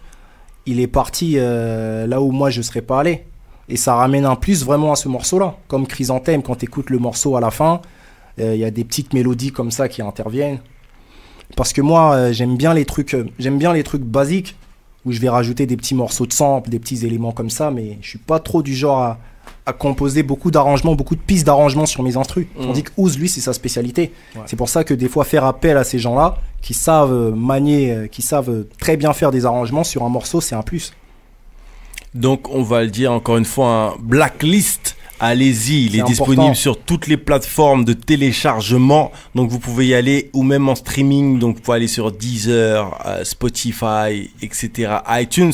Et vous pourrez trouver Blacklist comme vous pourrez trouver ce podcast bientôt dans quelques semaines. Une semaine, 2 semaines, vous allez pouvoir écouter ce podcast directement sur ces plateformes. Donc, allez-y. Nous, on soutient en tout cas. C'est du très lourd. Merci, Ron, d'être passé par chez nous. C'est moi qui vous remercie. Merci beaucoup. C'était cool. Moi, la dernière fois, j'avais vu Ron Bryce dans une radio. À un moment donné, tu étais avec D-Way Malone. Oui, et justement, quand vous êtes passé dans la radio, à un moment donné, le mec, il dit un truc, genre, il demande ton blaze ou je sais plus quoi. Tu vois, le mec, il connaît pas bien Ron Bryce. Et moi, je me suis arrêté. Le mec, il connaît, en fait. Il connaît, mais je sais pas, il y a une phase comme ça. Moi, je dis, C'est comment, mais dans quel monde on est? Non, je pense que le mec connaissait, en fait, il a fait un descriptif, justement, je crois que j'aurais comparé à Dipset ou un truc comme ça, mais si, le mec connaissait, hein, les gars de Gimmick, ils connaissent leur sujet. Bon, c'est bien. Ils sont calés, t'inquiète pas. Parce que, quand j'ai entendu à un moment donné, je dis, le mec, il a fait comment tu t'appelles? J'ai fait, le gars n'a pas le droit. Ron Bryce, s'il te plaît. Fais du bruit pour Ron Bryce. Bordel. Plaisir, c'était un plaisir. Hein. Non, franchement. Merci encore, Ron. C'est moi qui vous remercie. Un big up à toi et on va suivre bien sûr encore cette aventure. On va suivre les prochaines sorties bien sûr et on va dégainer ce podcast de feu parce que je pense que c'est aussi important de savoir. De connaître l'artiste, de connaître aussi l'homme derrière l'artiste et de connaître aussi comment tout simplement ce projet s'est mûri. Voilà, c'est pour ça Blacklist Préquel, il est disponible sur YouTube aussi, c'est un bon résumé de tout ça dans la vidéo. Donc n'hésitez pas à aller sur les réseaux sociaux, YouTube Ron Bryce et Facebook Ron Bryce, donc je répète R-O-N, plus loin B-R-I-C-E et vous allez pouvoir découvrir pas mal de choses. J'espère que vous êtes ouverts d'esprit parce que ce monsieur mérite vraiment votre attention tout simplement. L'émission s'appelle Street Diamond, c'est tous les samedis de 19h à 22h sur Radio RGB. On va s'écouter un petit morceau vite fait, on va s'écouter l'homme Kyo Itachi featuring Shino XL. Écoute bien ça, t'es bien sur Street Day, peace.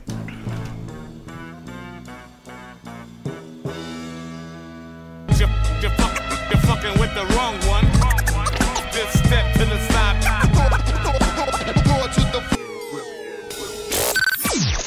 Street Diamond, 19h, 22h sur Radio RGB avec Mac Paro et la team Street Diamond.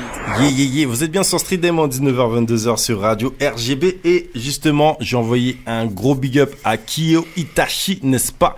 Donc, on s'écoutait comme ça le la petite snippet promo de Rest in Power. Donc on rappelle que le projet Rest in Power est disponible.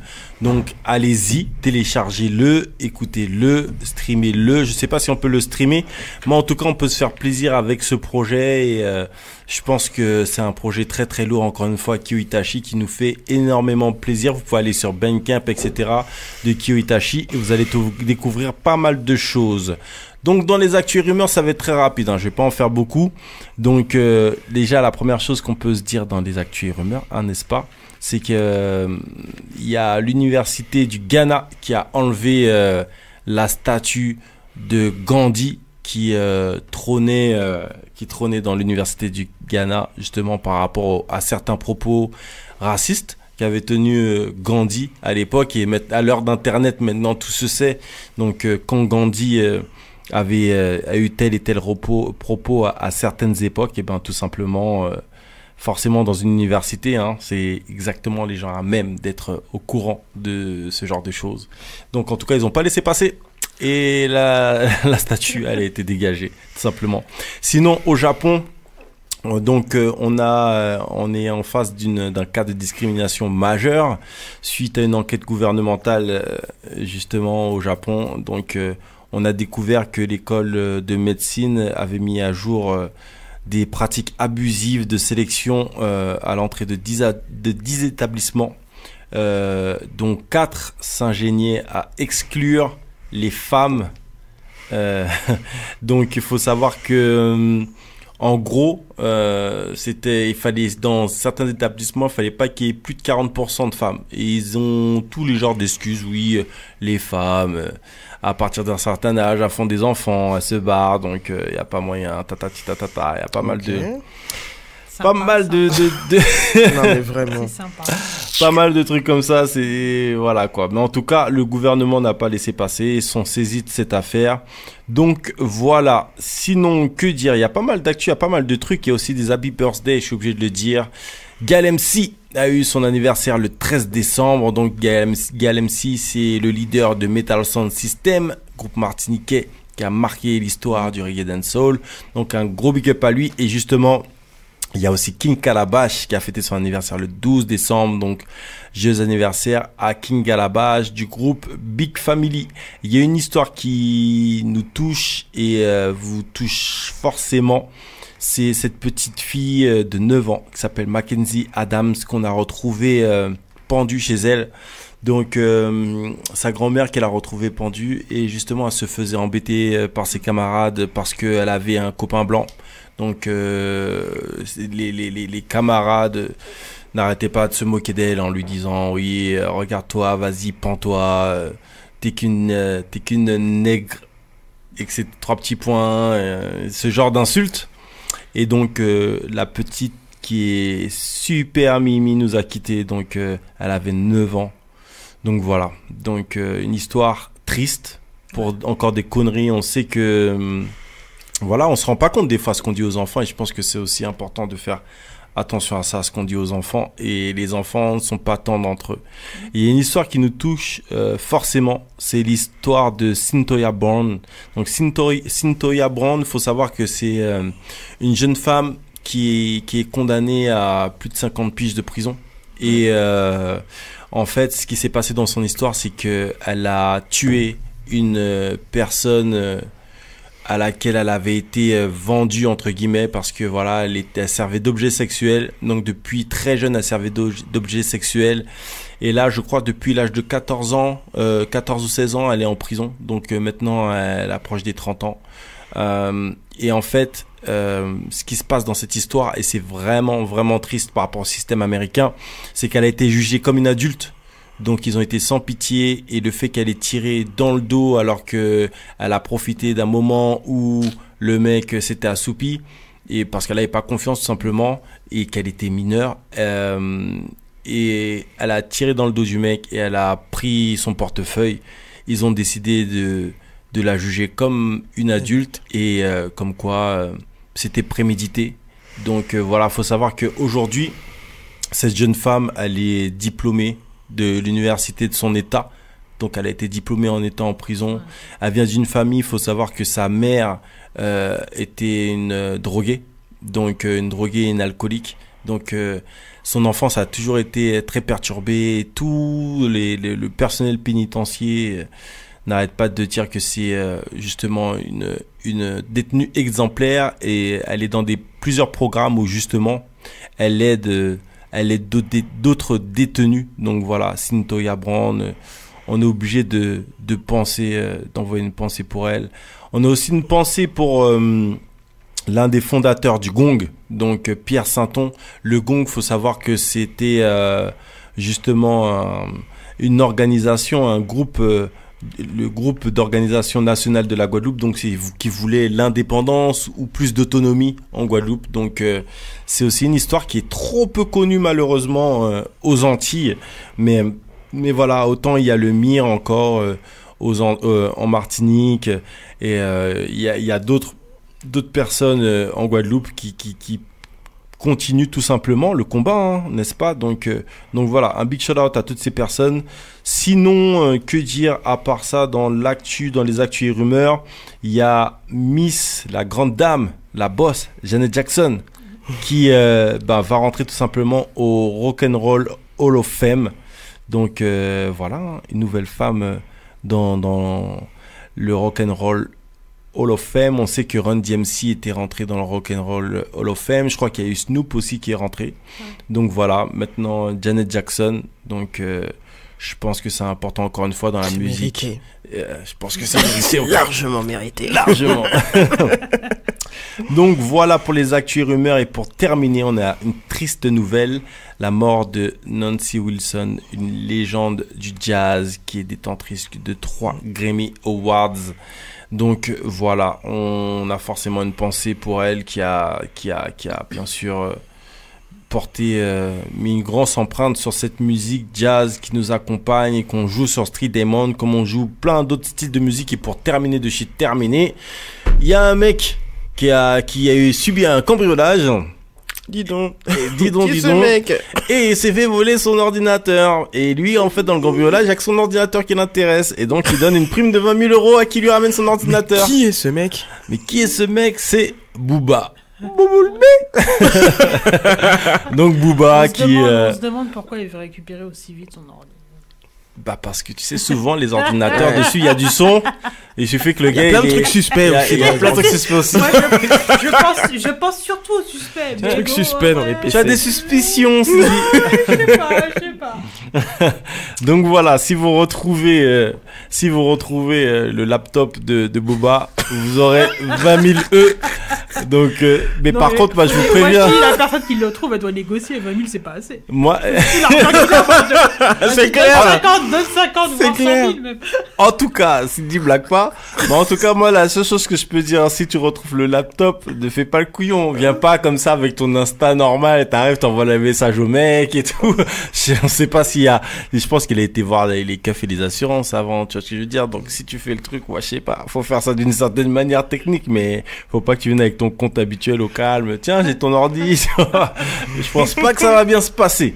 Donc voilà, je vous rappelle que vous êtes bien sur Street Diamond, 19h-22h sur Radio RGB, et on va passer en mode S'Express Yourself. Et on va parler de quoi dans S'Express Yourself, Sharon? Eh bien, on va parler de prévention. Ouais, bah vous savez, il y a tout juste 2 semaines, il y avait la journée mondiale de lutte contre le VIH/SIDA, et à cette occasion, Street Diamond s'était mobilisé pour vous faire un peu un état des lieux de l'épidémie dans le monde, en France, en Île-de-France, avec un focus notamment sur les populations africaines et afro-caribéennes en Île-de-France.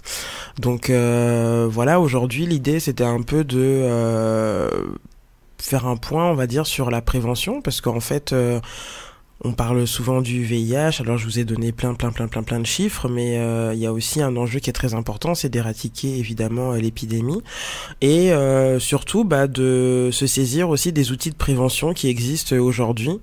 Alors peut-être que certains d'entre vous ont déjà eu l'occasion d'aller se faire dépister, d'utiliser des capotes, utiliser tout un éventail en tout cas d'outils de prévention, et encore une fois pour Street Diamond c'est évidemment important de vous informer là-dessus, puisque l'idée c'est, on le dira même jamais assez, plus vous avez d'informations sur la prévention VIH, mieux vous pourrez vous protéger et protéger vos partenaires. Donc ça va être notre sujet du soir. Donc voilà, le sujet est lancé. Bienvenue sur Street Diamond, on passe en mode S'Express Yourself. Oups, j'ai oublié de lancer le jingle, vous inquiétez pas, le voici. Street Diamond, 19h, 22h sur Radio RGB avec Mac Paro et la team Street Diamond. Sharon. Ouais, déjà j'avais envie, j'en profiter comme on est en mode intimiste tous les trois et tout, non mais c'est vrai, on est en petit comité et je voulais en profiter aussi pour savoir, je sais pas, du coup quand on vous dit prévention, VIH, tout ça, là d'emblée ça vous fait penser à quoi ? Moi, prévention, VIH, ça me fait penser, tout simplement à protection. Tout de suite, c'est ce qui me vient. Sortez couvert, protection, ouais, pas mal. Non, carrément, c'est même ça d'ailleurs, hein, l'idée de la prévention, c'est le moyen que chacune et chacun peut avoir pour justement réduire les risques sexuels et donc éviter la transmission du VIH. Il y a un chiffre qui peut être intéressant et peut-être d'ailleurs que vous le connaissez, hein, c'est que ce qu'il faut savoir, c'est que il y a à peu près 25 000 personnes en France qui ne connaissent pas leur statut sérologique. Ah ouais. Ah ouais, quand même. C'est ce qu'on appelle en fait un peu dans le jargon l'épidémie cachée. C'est-à-dire que on sait qu'il y a 150 000 personnes qui vivent avec le VIH en France, mais on a été capable aussi de comptabiliser le fait que des personnes ne connaissent pas leur statut sérologique et du coup continuent à avoir des pratiques, mais l'enjeu du coup ça va être de comment on peut toucher cette population et qu'elle puisse aller se faire dépister. C'est pour ça que la dernière fois je vous parlais des 3,90 en fait, donc qui étaient un peu les grands on va dire ambitions un peu de l'ONU-SIDA, à savoir que 90% des personnes elles doivent connaître leur statut sérologique. Et donc s'il est positif, faut que 90 personnes, enfin 90% de ces personnes soient sous traitement, et que sur ces 90 personnes, ces 90% en tout cas, je sais pas si c'était clair, 90% soit sur une charge virale indétectable. Donc en gros, pour la faire courte et pour que ce soit plus simple, en gros, si tu connais ton statut sérologique et qu'il s'avère qu'il est positif, l'intérêt justement c'est que tu sois pris en charge et que tu sois mis sous traitement, et que du coup si t'es mis sous traitement, l'enjeu ça va être qu'au bout de 6 mois tu aies une charge virale indétectable. Donc c'est ça les 3,90, voilà. Donc c'est des gros chiffres, c'est aussi beaucoup de communication, donc c'est un jargon auquel vous n'êtes pas du tout obligé de vous greffer, mais cette idée des 25 000 quand même, je trouve que c'est assez intéressant parce que ça veut dire qu'il y a des stratégies de prévention qu'il faut absolument se saisir. Et je sais que je pourrais passer des heures à vous énumérer tous les moyens de prévention. Des fois on les connaît, certains on les connaissent pas, mais il y a encore aujourd'hui moyen en France d'avoir quand même des infos là-dessus. Pour juste énumérer un petit peu ceux que vous connaissez peut-être, déjà il y a les capotes. Voilà, ce qu'on appelle les préservatifs internes et externes. Alors, je sais pas si vous le saviez, mais en fait, donc le préservatif interne est supposé donc être le préservatif féminin et externe le préservatif masculin. On n'emploie plus les termes de interne externe parce qu'on s'est rendu compte en fait que il y a par exemple des hommes qui utilisent le préservatif dit féminin. Voilà, du coup entre les genres c'est très varié et finalement l'essentiel c'est que tout le monde puisse se saisir de ça. On sait que le préservatif externe on le trouve partout, hein. Vous allez en pharmacie, vous pouvez en avoir gratuit dans les associations. Il coûte pas cher, c'est le plus connu, et en fait celui qu'on connaît peut-être un peu moins c'est justement le préservatif interne, donc on appelait souvent le préservatif féminin, où là concrètement il est très très difficile à se le procurer. Et ouais, extrêmement difficile à se procurer, et pas très connu, pas très populaire non plus, oui. Hein. Ouais, on est très déter. Ouais. Excuse-moi, c'est ça le problème. Il a pas la cote. Parlons peu mais bien. Il a pas la cote. Il a pas forcément la cote auprès déjà des femmes. Il peut avoir la cote chez certains hommes notamment, ou chez certaines femmes qui par exemple pratiquent si des personnes ont des rapports anaux, du coup ça peut être aussi un moyen de l'utiliser, mais c'est vrai qu'il a pas la cote parce que l'apparence n'est pas flamboyante. Je sais pas si vous en avez déjà vu. Oui, j'ai déjà vu, mais pas pour de vrai. Hein. J'ai vu à la télé. Tu vas en voir un pour de vrai. Est-ce que tu vas en voir un pour de vrai? Parce que j'ai amené de l'artillerie lourde. Voilà, c'est ça. Voilà, je peux faire ça. Qu'on veut. Bon. On veut. Donc voilà. Donc ce qui est bien, ce qui est sympa, c'est que Sharon a ramené du matériel. On va appeler ça. Elle a amené du matériel. Elle a montré de quoi faire. Donc là, on va pouvoir constater, on va pouvoir voir ce que c'est enfin. Comme ça, les auditeurs pourront dire qu'ils connaîtront tout. Voilà. Donc nous, on va vous dire. Prévention, protection. Pour ceux que les personnes ne voient pas, ceux qui sont sur le live Facebook, etc., vous pourrez voir tout simplement.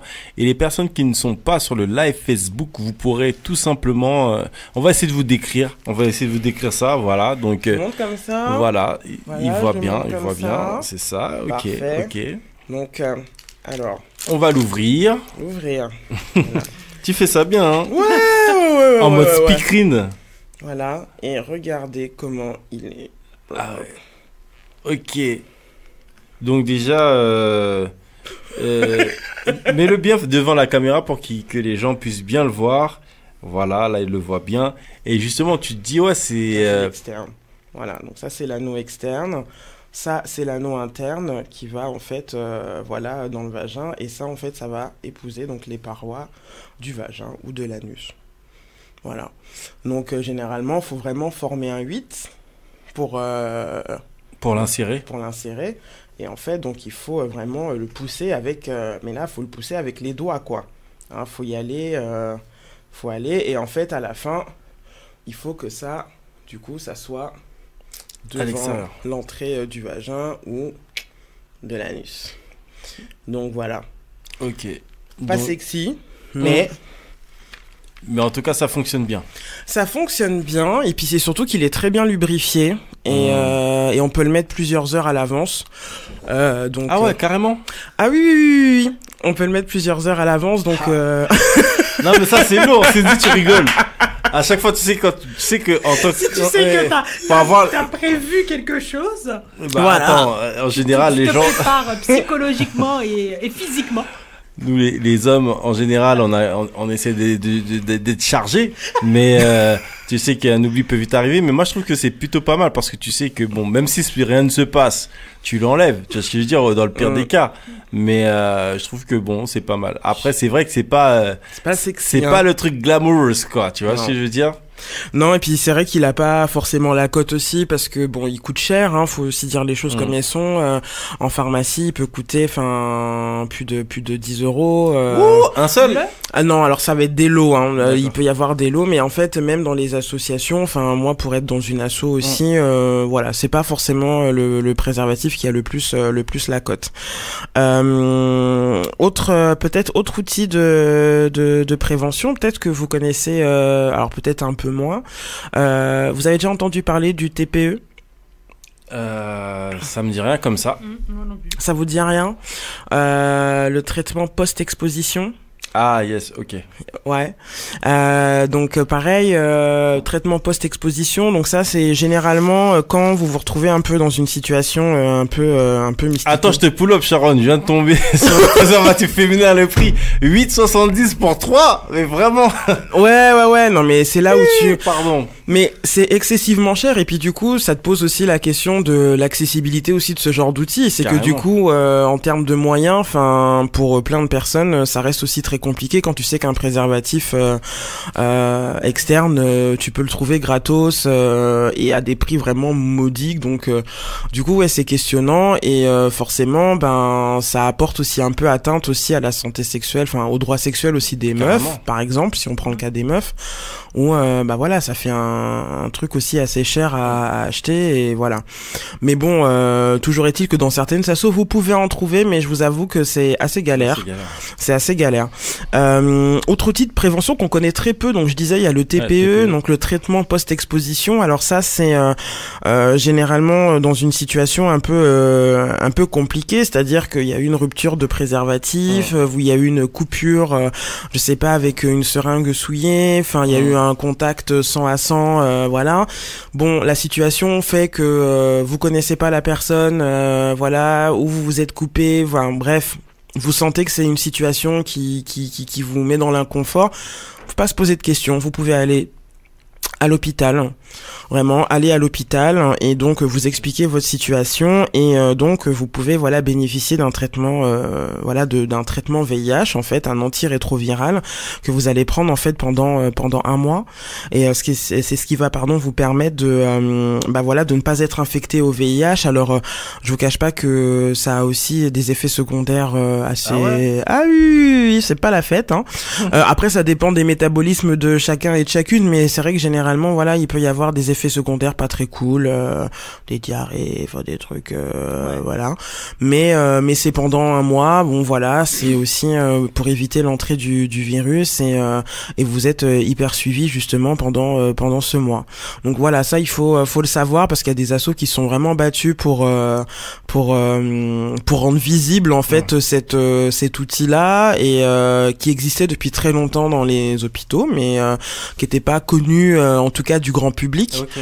Donc c'est pas mal en tout cas de le savoir un jour si vous vous retrouvez dans une situation qui vous semble très complexe là et que vous avez besoin de vous rassurer, vous pouvez effectivement aller à l'hôpital. Combien de temps on a justement après avoir été exposé, combien de temps on a pour aller à l'hôpital? En fait je crois que le mieux c'est d'y aller il faut aller très rapidement en fait, 48 heures grand max, tu vois, mais vraiment grand max hein. C'est plus tôt vous y allez, mieux c'est quoi. D'accord. Voilà, autre outil de prévention aussi là, peut-être que vous connaissez, peut-être pas, la PrEP, ça vous dit quelque chose? Ah, j'ai entendu ça mais ça me parle vaguement mais... Ouais, vaguement. Alors là, la PrEP, en fait, c'est pour des personnes qui donc seraient séronégatives, c'est-à-dire donc qui seraient pas infectées au VIH. Et en fait, c'est une stratégie de réduction des risques qui en fait va éviter aux personnes de contracter le virus. Donc pour ça, on va administrer donc un médicament qui est en fait un antirétroviral qu'on appelle souvent le Truvada. Enfin voilà. Okay. Alors c'est un outil qui existe depuis pas mal d'années déjà aux États-Unis, tout ça, mais qui est arrivé assez récemment en France, il y a je crois 3-4 ans maintenant, donc mais voilà, ça s'adresse surtout à des personnes qui voilà sont en tout cas mettent rarement ou utilisent peu en tout cas le préservatif dans leur rapport et sont peut-être dans des relations un peu multipartenariales et tout, alors ils aiment bien dire à haut risque, mais en tout cas où la question du préservatif n'est pas forcément posée pour ces personnes, et du coup la PrEP justement quand elle est administrée, alors du coup il y a deux façons de la prendre, mais du coup l'idée c'est que voilà, c'est un médicament qui va vraiment permettre de pas laisser le virus entrer dans le corps.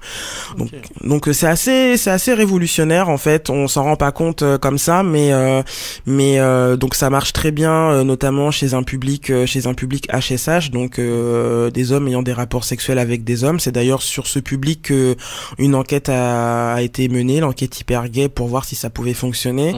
On a fait d'autres études au Kenya, enfin dans d'autres pays, tout ça, voilà, et en fait aux États-Unis évidemment. Ouais, ça révolutionne pas mal les choses parce que du coup, ça demande aux personnes d'être hyper rigoureuses parce que vous êtes bien suivi quand vous prenez la PrEP. Vous êtes checké aussi au niveau des IST, ce qui est pas rien. Ouais. Donc ça demande quand même un suivi assez rigoureux et quand même une bonne autonomie aussi, faut savoir gérer quoi. Donc mais du coup ça change un peu les bails quoi, c'est que du coup tu peux avoir des relations plus sereinement et tu sais que tu as cet outil là pour toi. Mais du coup ça devient un médicament qu'on doit prendre au quotidien ou c'est au quotidien ou quelque temps avant le rapport quoi. D'accord. Donc ouais c'est ça demande à être vraiment rigoureux et avoir sa petite organisation quoi. Savoir quand est-ce que tu veux faire quelque chose. Ouais, après il y a des personnes qui savent très bien qui vont s'envoyer en l'air. Enfin après c'est aussi par rapport à ton cadre de vie et c'est ça en fait le message aussi je pense qui est important à faire passer ce soir, c'est que l'idée aussi de vous parler un peu des outils de prévention, c'est pas tant pour vous dire faites ci, faites ça, nous on n'est pas là pour vous faire la morale, mais juste peut-être pour vous dire que en fait selon votre cadre de vie, selon vos relations aussi, comment vous les engagez, ces relations, la confiance que vous avez dans ces relations, etc. Et aussi en fonction de vos possibilités. Je parlais tout à l'heure avec Mac, si on prend la question du dépistage, c'est vrai qu'aujourd'hui donc vous pouvez aller vous faire dépister dans des associations, un TROD par exemple, c'est gratuit, vous avez une petite, on vous pique, on vous récupère une petite goutte de sang au bout du doigt et puis au bout de quelques minutes vous pouvez connaître votre état sérologique.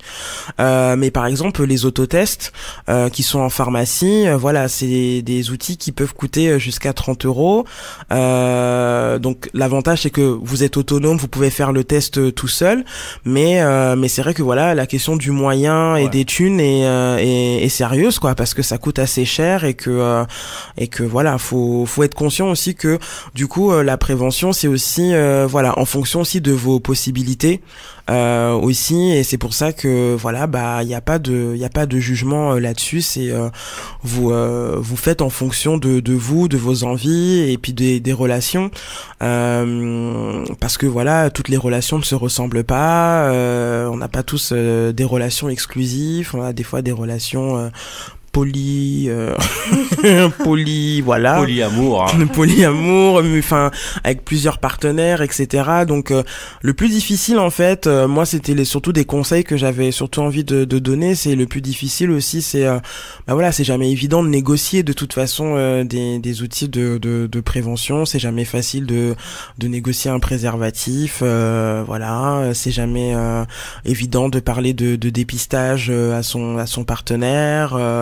c'est jamais évident non plus de parler de son état de santé quand on est séropo aussi à son partenaire. Donc voilà. Tout c'est jamais facile, mais encore une fois, voilà, faut se faire confiance et prendre des risques, ça arrive. C'est pas, voilà, pas de jugement. Justement, par rapport à l'éventail qu'on a posté, l'éventail contre le VIH, donc l'éventail de possibilités, justement qu'on a posté sur notre mur, on a eu justement une auditrice et qui s'appelle Please Diffé, qui a commenté en mettant: vous avez oublié la fidélité dans votre schéma. Ah. Ouais, la fidélité, l'abstinence, enfin il y a plein de choses comme ça qui sont alors je dis des choses mais c'est pas des choses, mais c'est des des façons des choix de vie, des façons de penser.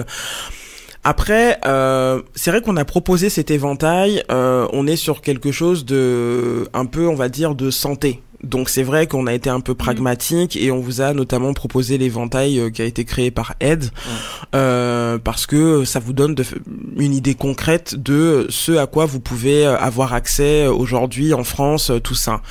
Maintenant, on sait très bien que la sexualité, ça implique aussi, des fois, des réflexions, les émotions, la morale, l'éthique. Enfin, voilà. Après, c'est aussi comment chacun et chacune, encore une fois, engage des relations avec les autres. Et c'est vrai que, oui, la fidélité, c'est un chouette principe, tant que c'est bien. Tant que c'est respecté. Tant que c'est respecté.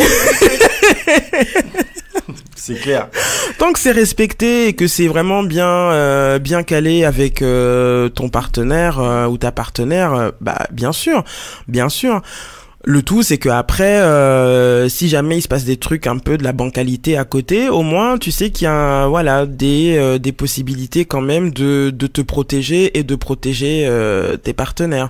Mais effectivement, on a chacun aussi et chacune notre morale et la fidélité peut en faire partie, et comme l'exclusivité, comme l'abstinence, comme voilà. Mais tout ça si vous voulez ne fera pas qu'on va éradiquer le VIH en fait. Ouais, c'est clair.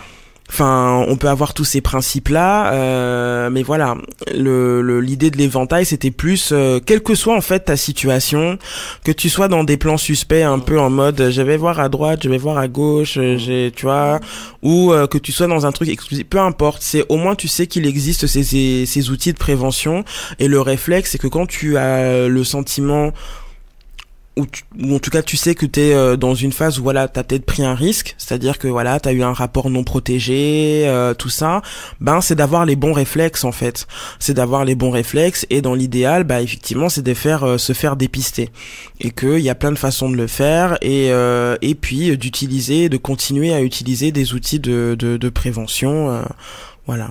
Moi, je pense aussi que c'est important de dire aux gens qu'il faut être, entre guillemets, offensif, quoi. Faut pas être passif.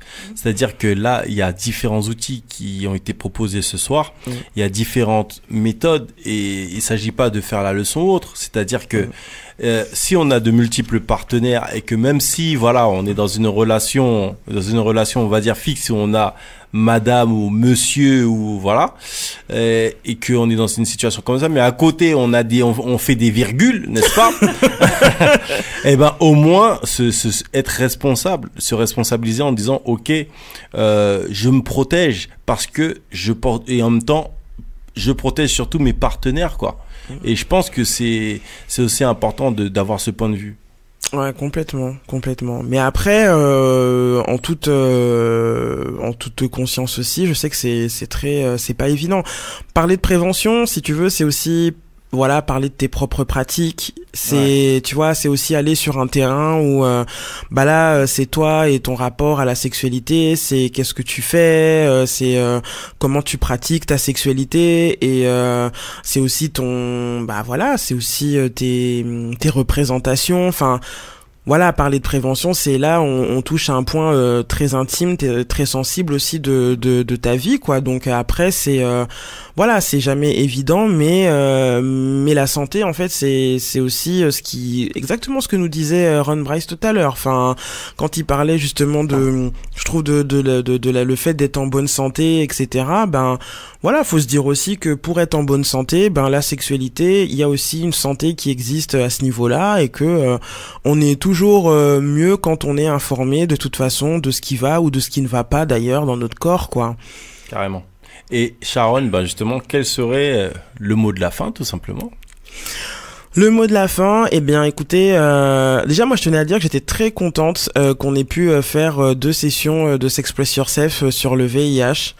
Je le dis parce qu'en fait, c'est toujours chouette de pouvoir aussi amener un peu de réflexion sur la santé sexuelle, et que mine de rien, comme la première édition, comme la deuxième aujourd'hui, enfin, vous avez participé, enfin, sur les réseaux sociaux et tout, et c'est vraiment, moi, je trouve ça vraiment top que ce sujet-là vous sensibilise encore aujourd'hui, et on continuera de toute façon à vous à vous donner des infos, et puis à en parler aussi sur les ondes de Street Diamond, voilà, parce que c'est super important.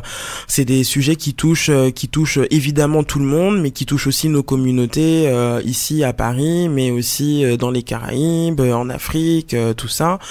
Et que face à au fait que cette maladie, on l'a pas encore éradiquée, hein, il y a pas de vaccin encore, faut être lucide, hein, c'est pas, la recherche avance énormément, c'est un truc de ouf là, tous les outils de prévention dont je vous ai parlé, la PrEP, enfin voilà, on est loin, on est très loin dans les avancées et tout, mais il y a quand même le fait que le sida est une maladie politique, et que il y a aussi des enjeux sociaux qui sont très forts, et que c'est une maladie qu'on pourra pas éradiquer si on cesse pas non plus les discriminations, le racisme, l'homophobie, la pauvreté, enfin tout ça. Donc voilà, c'est très politique d'en parler, et j'espère que voilà, ça vous aura donné pas mal d'infos, et vous donner aussi envie de vous impliquer d'une manière ou d'une autre là-dedans. Voilà. Merci Sharon Mancoy. Merci Cindy, encore une fois, Cindy qui est à la technique pour sa première aujourd'hui. Merci encore à Ron Bryce. Je vous rappelle que son EP ou album, comme vous voulez, Kanye a dit c'est un album, donc voilà, Blacklist est disponible, donc allez-y, allez vous en saisir. Et nous, on se dit à la semaine prochaine. La semaine prochaine, on sera avec le chanteur de Zouk, Lorenz. Donc pour toutes les personnes qui connaissent ou qui ne connaissent pas, mais Lorenz, ça parle à pas mal de gens, et c'est une personne très talentueuse. Donc on a hâte de vous faire découvrir tout simplement son album, parce qu'il a sorti un album, et je pense que ça mérite d'être écouté. Et je vais finir l'émission par une citation, et je vais sortir cette citation. Je suis en train de la chercher, je suis en train de la sélectionner, parce que j'ai des citations que j'aime bien, et je vais choisir celle-ci. Après l'esprit de discernement, ce qu'il y a au monde de plus rare, ce sont les diamants et les perles. Jean de la Bruyère, Caractère. L'émission s'appelle Street Diamond, et on vous dit à la semaine prochaine. Peace.